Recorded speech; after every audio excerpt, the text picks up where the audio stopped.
I used to have a friend named Michael. We hung out all the time. Granted, this was back in elementary and middle school, but we still hung out all the time. Even if our perception of all the time was a few times a week, we didn't care. We were buds, best friends. We were inseparable. Michael was always very peculiar. Maybe that's why we always were friends. It seems that we were the weird kids at school. You know, the ones that are always playing Pokemon or card games, that kind of fun stuff. While other kids were talking about girls and how cool they were and how they were going out this weekend. That kind of rubbish.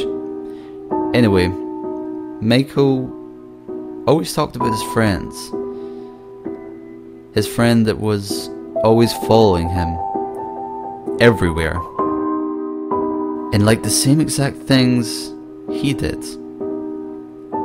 One thing that you should know is that Michael hated it when people copied him.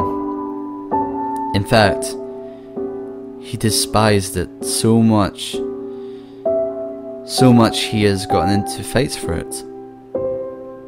But the strange thing is, he didn't mind his friend at first. In fact, he seemed to like him more than me, which I don't care much for,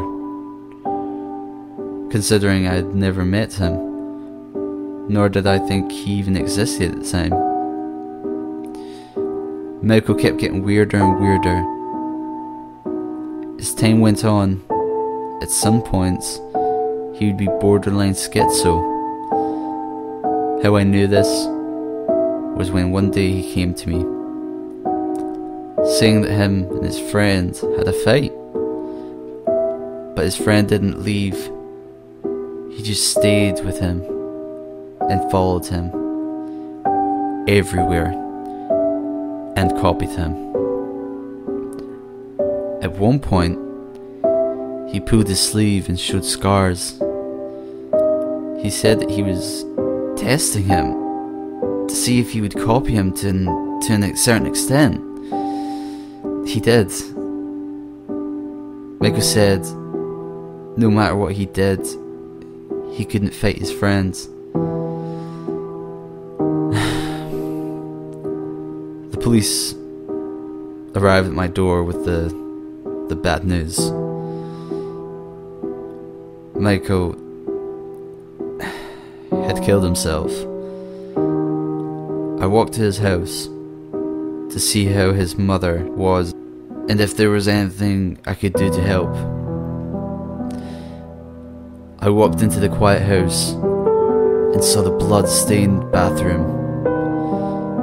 Michael shot himself in the head with his dad's 9mm that he had gotten a few weeks ago because there was a break-in next door to him. There was a suicide note in the top corner of the shattered mirror, but the bullet went sideways through his head and the mirror was obviously smashed on purpose. All the note said was, "He can't copy me anymore."